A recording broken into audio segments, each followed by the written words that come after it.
처음에는 제목을 어떻게 정할까 생각을 하면서 즐겁고 재미있게 사는 신앙 이렇게 한번 정할까 생각하다가 국어사전을 한번 찾아보니까 약간의 뉘앙스가 제가 생각했던 것과는 조금 차이가 있어서 그냥 즐겁게 사는 신앙 이렇게 줄여서 만들었습니다.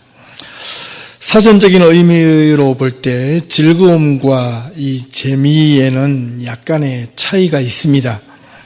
먼저 재미라는 말에는 긍정적이고 좋은 의미가 있기도 하지만 부정적인 의미도 있습니다.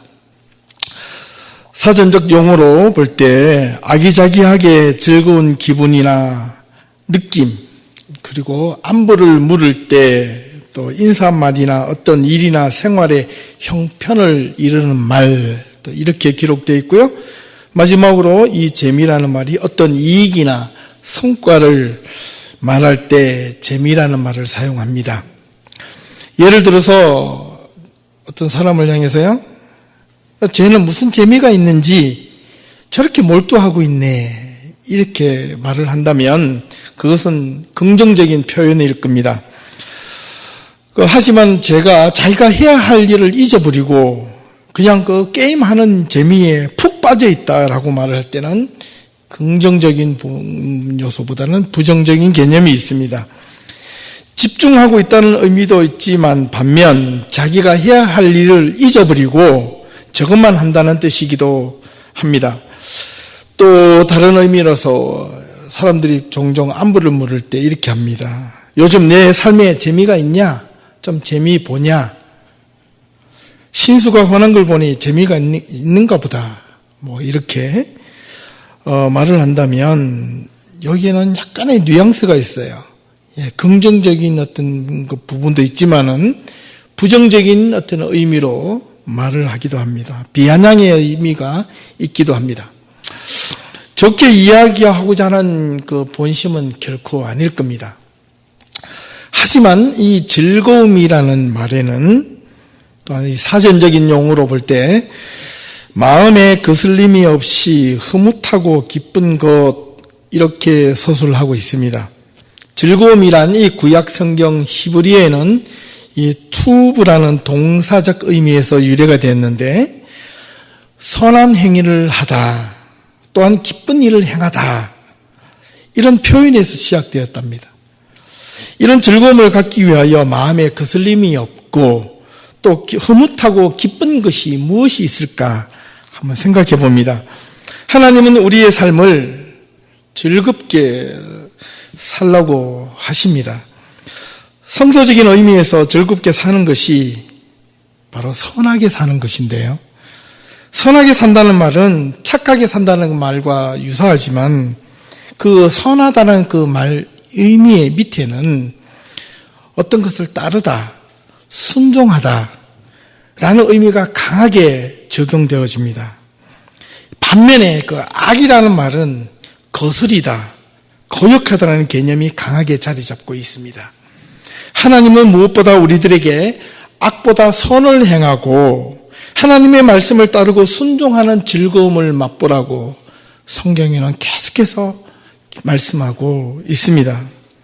그런데 우리가 고난과 어려움을 경험할 때 어떤 그런 역경 속에 뜻하지 않는 그런 고통이 나에게 주어질 때 즐겁게 살 수 있냐라고 반문할 수 있습니다. 네, 그렇습니다. 고난과 어려움 가운데서도 하나님은 동일하게 온전히 하나님을 바라보는 사람, 하나님의 약속된 말씀을 믿고 끝까지 따르는 사람이 즐거운 인생을, 즐거운 삶을 살아갈 수 있다고 말씀하고 있습니다. 오늘 본문 시편 4편 1절부터 보니까 이렇게 기록하고 있습니다. 내 의의 하나님이여, 나를 부를 때에, 내가 부를 때에 응답하옵소서. 곤란 중에 나를 너그럽게 하셨사오니 내게 은혜를 베푸사 나의 기도를 들으시옵소서. 이렇게 기록하고 있습니다. 고난이 없는 삶이 있다면 가장 좋겠지만 어찌 그리 우리가 마음대로 된답니까? 생각대로 되는 것이 어디에 있습니까? 요즘 초등학교 아이들도 힘들어서 못 살겠네. 이렇게 말을 합니다. 초등학생들이 초등학교 1학년 이 유치원 애들이 내 마음대로 안 되네. 막 이렇게 이야기하는 거예요. 참 모든 세상의 고민을 다 지고 있는 아이인 것 같습니다. 고난이 찾아올 때 그것은 우리가 하나님을 부르짖으라는 사인입니다. 사인, 신호. 하나님께 매달리라는 사인이에요. 그때 하나님을 부르짖고 찾으면 곤란 가운데, 환난 가운데, 고통 가운데 하나님을 찾는 자에게 너그럽게 해 주셨다고 이 시편 기자는 고백하였습니다. 그 고백한 시편 기자의 고백의 말씀이 오늘 우리들의 삶의 한가운데 임할 수 있기를 바랍니다. 고난을 누그려 떨어 주신다는 말씀입니다. 이것이 바로 고난 가운데 얻는 즐거움입니다. 고난의 무게와 고난의 길이가 짧아진다는 말이기도 합니다. 우리가 보통 즐거움을 가지려면 어떤 재미와 어떤 흥미거리가 있어야 한다고 생각합니다. 그래서 때로는 감각적인 어떤 자극이 있을 때 그 재미가 있다고, 그 재미가 있어서 어떤 즐거워한다고 생각하지만 하지만 즐겁게 사는 것은 꼭 재미만 있어야 하는 것은 아닙니다. 재미가 없어도 즐겁게 살 수 있다는 겁니다. 왜냐고요? 거기에 하나님의 말씀이 우리들에게 가르쳐주고 있는 어떤 무언가가 있기 때문에 그렇습니다. 무엇보다도 신앙 안에서 즐거움을 가진다는 것은 항상 가까운 곳에서 가장 평범한 곳에서 감사와 기쁨을 누릴 수 있을 때, 그리고 하나님의 말씀을 온전히 따르고 순종하며 선한 일을 행할 때, 함께 마음을 모으고 힘을 합칠 때 감사와 기쁨과 즐거움을 누릴 수 있다는 겁니다. 행여 지금 내가 가장 가까운 것을 소중하게 생각하지 않고 아무렇게 생각하고 잊어버리고 살지는 않았습니까? 매일 당연한 것처럼 보여지던 것들이 돌아보면 그것이 얼마나 소중한 것인지 모릅니다. 항상 사람들은 지나고 나서야 그것이 고마운 줄 알고 있습니다. 돌이켜보면 어제 죽었던 사람들은 오늘 지금 우리가 이 자리에서 예배드리고 시간을 누리고 소비하는 것이 얼마나 간절히 바라고 소망했던 것들이었습니까? 그러나 우리는 아무런 감사 없이 그냥 누리고 있는 겁니다. 저와 제 아내가 알고 있는 한 아이에게 지금 상당한 어려움이 있습니다. 그 아이는 정상적인 생활을 하기에 어려움이 있는 사회적 진단을 받은 아이입니다. 대부분의 사람들은 모두가 자신의 아이가 아무런 문제가 없이 잘 자라는 줄, 그렇게 자라는 것인 줄만 알고 있습니다. 그저 어디를 가도 자기 아이는 남들보다 잘하기를 원하고 1등만 해주기를 바라고 잘해주기를 바라지만 그 아이의 부모는 그냥 그 아이가 건강하게 자라만 주어도 감사해 하고 있습니다. 지난 여름 캠프를 그 부모가 보내었는데 그룹 가운데 함께 그냥 놀아주는 것만으로도 얼마나 감사한지 모른다고 아내에게 여러 차례 이야기를 했다고 들었습니다. 내 아이가 뒤로 처지거나 잘못해도 그저 있어주는 것만으로도 감사하다 했습니다. 그런 아이가 이제 킨더가든 유치원에 들어갔는데 아침에 스쿨버스를 타고 가는 모습을 보고 그 부모는 눈물을 흘렸다고 합니다. 그 부모에게 이 아이 말고도 다른 두 아이가 더 있었는데 그런데 그 둘째 아이도 이런 어려운 비슷한 문제를 동일하게 안고 있습니다. 자기의 자식 가운데 2명이 사회적으로 독립할 수 있는 능력이 상실된 아이라면 부모는 얼마나 힘들고 어렵겠습니까?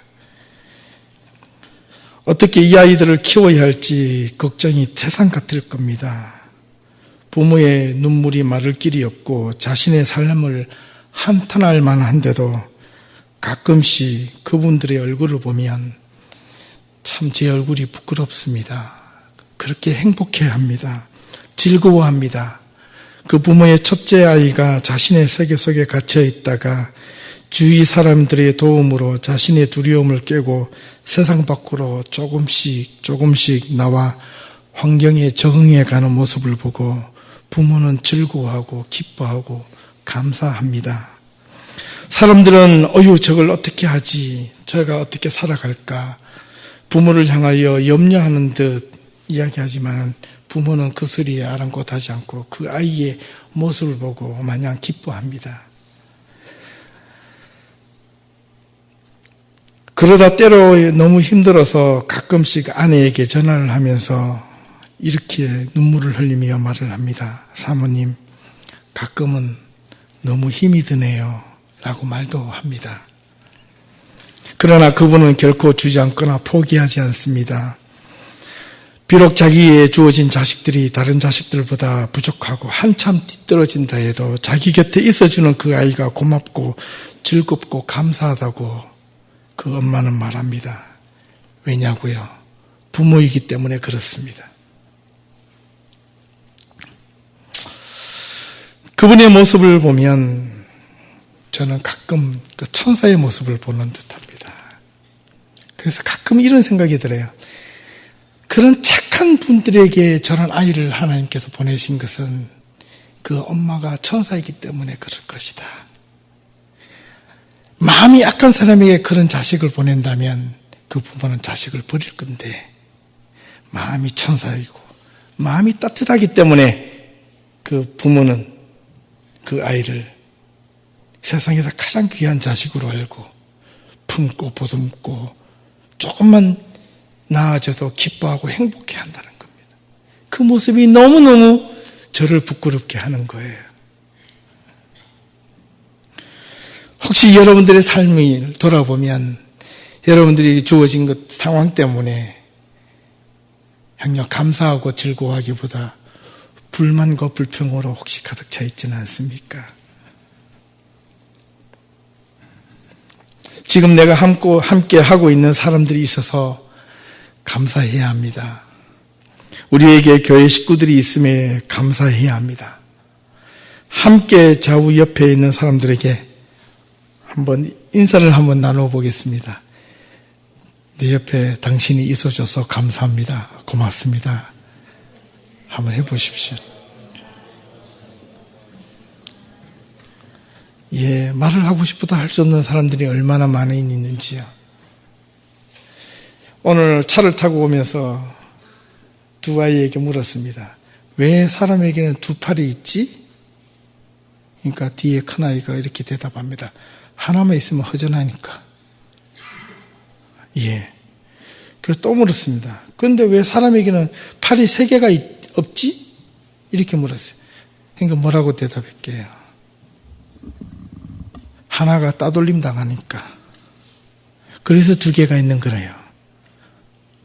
그런 것 같아요. 손은 쥐라고 있는 것이 아니라 옆에 있는 것을 향하여 잡으라고 있는 겁니다. 도움을 받으라고 있는 거고 도움을 주라고 있는 손입니다. 여러분 주위의 여러분 손을 보십시오. 여러분 손을, 인생의 손을 한번 들여다보면 어떤 사람들은 곱고 아름다운 손이 있는 반면에 또 어떤 분의 손은 울퉁불퉁하고 투박한 손이 여러분들 앞에 놓여져 있을 겁니다. 그러나 그 투박한 손은 여러분의 인생의 수고와 섬김의 흔적입니다. 그건 사랑의 흔적입니다. 고생의 흔적입니다. 섬김의 흔적이기 때문에 투박한 손을 부끄러워하지 마십시오. 하나님은 그런 분의 손을 늘 언제나 붙잡아 주시는 하나님이십니다.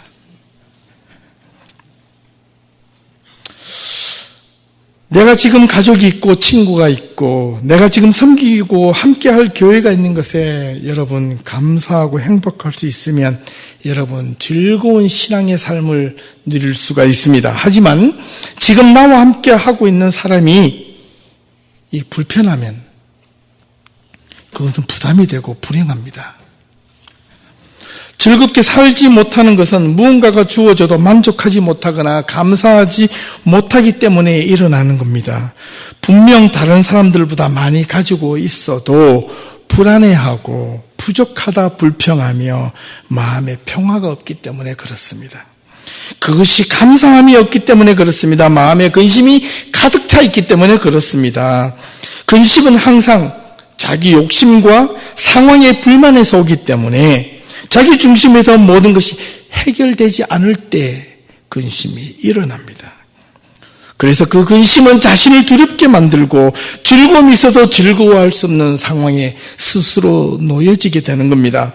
하지만 근심이 아무리 자신을 둘러싸도 하나님의 말씀 안에서 자신을 무장시키고 자기 가슴에 그걸 깊게 새길 때 그 안에서 일어나는 즐거움과 기쁨은 근심이 우리를 괴롭게 하지 못한다는 거예요. 우리는 매일매일 재밌게 살면 얼마나 좋겠습니까? 여기서 재미라는 말은 긍정적으로 한번 표현해 볼 때 우리의 신앙의 본질을 놓치지 않고 즐겁게 사는 신앙이 재미있는 신앙인데요. 하지만 어떻게 이렇게 매일매일 이렇게 재미있게만 살 수 있겠습니까? 재미있게만 살려고 하다 보면 계속해서 무언가가 자극이 있어야 되는데 뭔가 이게 어떤 더 강한 자극들이 필요합니다. 우리가 어떤 개그나 웃음을 보면 어떤 갑작스럽게 이해하지 못하는 자극적인 웃음이 갑자기 확 오면요. 처음에는 웃다가도 그것이 재미가 없어집니다. 그러나 좀 더 자극적인 웃음이 좀 원초적이고 본능적인 웃음을 툭 던져버리면 그게 또 좋아합니다. 이게 재미라는 것은요. 상당히 중독성이 있고 그것이 점점점 자극되어질 때만 빠져들게 만드는 요소가 있습니다. 하지만 온전한 신앙 안에서 하나님을 만났을 때 그 신앙에 대하여 기대감 있고 흥분도 있고 궁금증도 있고 설레감과 기대감도 생겨서 무엇을 해도 즐거움과 재미가 있을 때가 있을 겁니다. 하나님을 만나는 방법은 각자에게 다양하게 나타나는데 어떤 분은 뜨거운 마음에서 일어나기도 하고 어떤 분들은 남들이 경험하지 못한 어떤 개인만이 느끼는 신앙의 체험을 통해서 만나기도 하는 반면 다른 어떤 분들은 조용한 가운데 마음속으로 찾아오신 하나님도 있습니다. 그리고 가르쳐 주시고 깨닫게 해주시며 그 깨달음에 감사하는 자들이 있습니다. 모두가 소중한 것들입니다. 그러나 재미로만 하나님을 만났다는 말은 저는 지금까지 들어보질 못했습니다. 재미로 한번 하나님 만나볼까? 라고 말을 한다면 그 어감에는 분명히 부정적인 요소가 있습니다. 느낌이 있다는 겁니다. 그러나 즐거움 가운데 하나님을 만날 수 있습니다. 즐거운 마음속에서 찾아오시는 하나님이 되어주신다는 겁니다. 고난 가운데서도 즐거움을 신앙 안에서 누릴 수 있다는 겁니다. 지난번에 제가 신자의 종류에도 세 종류가 있다고 말씀드렸는데 즐겁게 생활하는 신앙에도 세 종류의 단계가 있습니다. 그 첫 번째는 그 초보적 신앙의 즐거움입니다. 이것은 처음 교회를 등록하고 발걸음을 옮겨서 교회 공동체 안에서 누리는 즐거움인데요. 교회가 이런 곳이로구나 하며 배워가는 단계입니다. 믿는다는 것이 이런 것이로구나. 하나님의 말씀은 이런 것이로구나. 이런 뜻이 있구나. 하나하나 기초적인 신앙을, 성경 말씀을 그리고 교회 생활을 배워가며 신앙 안에서 공동체의 삶이 무엇인지를 알아가며 누리는 즐거움과 기쁨입니다. 교회 생활을 오래 하였다고 해서 여전히 여기에만 머물고자 하는 초보적 신앙인들이 있다는 겁니다.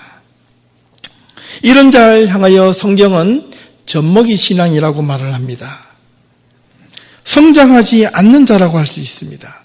그러나 성경은 하나님께서 성도들이 어디까지 장성한 분량까지 자라기를 원한다고 말씀하고 있습니다. 장성한 분량이 어딘가?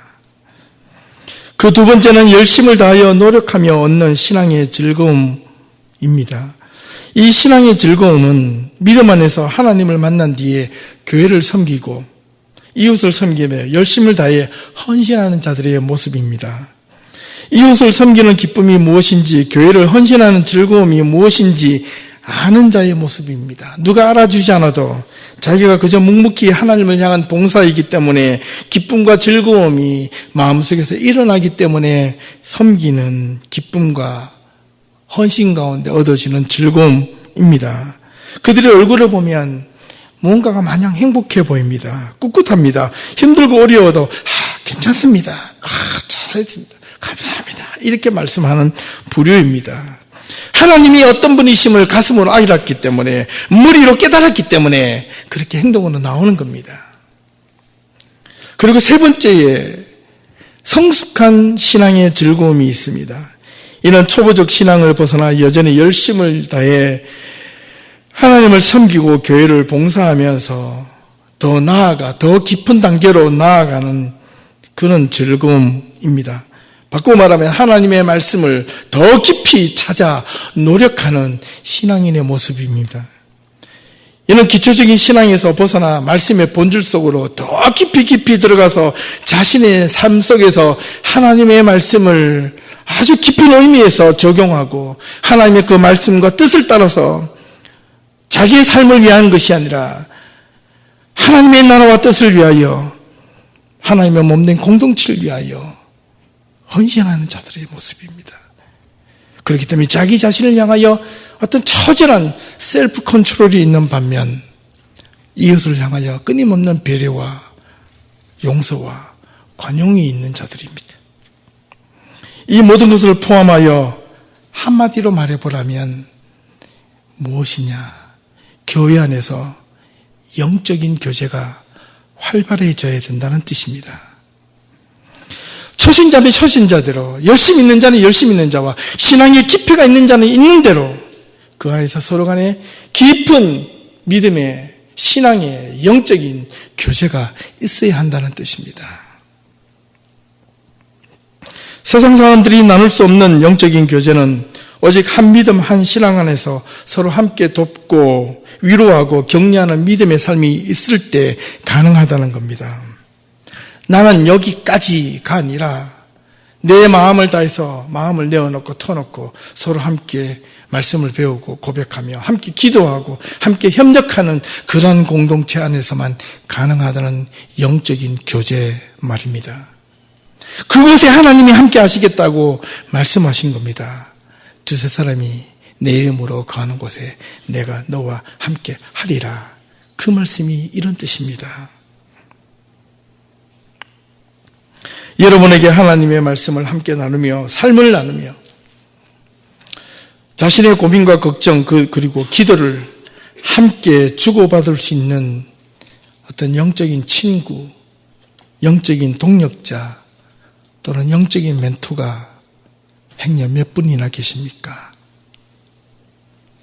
자신의 삶에 어려움이 있을 때 언제든지 찾아가서 자신의 문제를 과감하게 내어놓고 함께 기도를 하고 기도를 나눌 신앙의 동력자가 몇 명이나 있는가 이 말입니다. 사람들은 이렇게 말합니다. 말할 수도 있습니다. 그래, 혼자 이겨나갈 수 있어. 그렇다면 신앙이, 공동체가 필요가 없는 겁니다. 함께 나누며 고백하며 기도하는 그 자리에 공동체가 있는 겁니다. 그런 함께 나누며 고백하는, 기도하는 자가 우리 예담교회 안에서 많이 있기를 소망합니다. 청년이든 장년이든 목회자와 믿음의 나눔이 잘하는 성도들은 믿음뿐만 아니라 자신의 삶에서도 풍성함과 삶의 문제들이 잘 해결되어 감을 저는 보고 있습니다. 바른 목회자라면 성도가 영혼이 잘됨 같이 그들이 범사에 잘되고 강건하기를 기도하지 않는 목회자가 어디 있겠습니까? 교인들 가운데 얼마 전에 저를 보고 이렇게 말하는 교인이 있었습니다. 저는 목사님이 영적인 아버지라고 생각해요. 그래서 아버지의 말을 들어야 하듯이 저는 목사님의 말씀을 듣는 것에 귀를 기울이고 있습니다. 그것을 따르려고 노력하고 있습니다. 이 말을 듣는 순간 저는 큰 감동과 큰 책임감을 느꼈습니다. 영적인 교제가 있다는 느낌을 받았습니다. 부족하지만 그래도 하나님이 맡겨주신 것이라고 믿고 함께 목회자와 자신의 삶을 나누고 믿음을 나누고 기도를 나누고 말씀을 듣고 함께 배우는 가운데 사람들이 변화가 있고 삶이 변해가는 모습을 보지만 그렇지 않는 성도들은 뭔가 항상 신앙 안에서 막힌 것을 느낄 것이고 답답하고 부족함을 느낀다는 겁니다. 그러다 보면 불만이 생기고 그것이 불평으로 드러나다 보면 결국에는 자신의 신앙이 허물어지는지도 모르고 신앙이 굳어지거나 딱딱해지거나 퇴색해져 간다는 겁니다. 그걸 신앙의 눈으로 볼 때마다 얼마나 마음이 아픈지 모르겠습니다.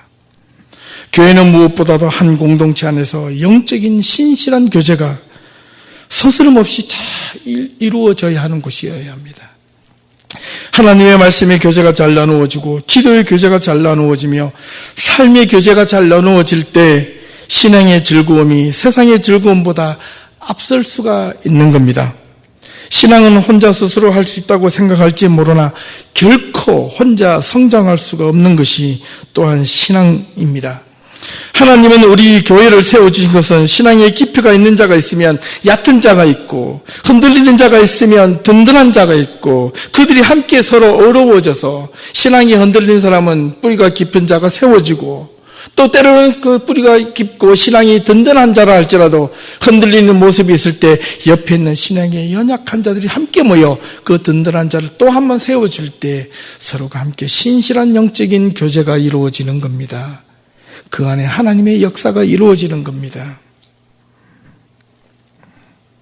사람들에게는 아니 성도들에게 하나님을 믿고 있다고 해서 우리가 하나님을 성실하게 따르고 있다고 해서 우리에게 항상 좋은 일만 일어나지 않습니다. 어려움도 있고 고통도 있습니다. 항상 기쁜 일이나 좋은 일만 생기지 않습니다. 때로는 어려움과 고난이 닥칠 때 그것을 함께 지탱하고 염려하며 기도해 주는 자들이 있을 때 이것이 진정한 신앙의 공동체로구나. 그때 그 순간 느끼고 함께 할 수가 있는 겁니다.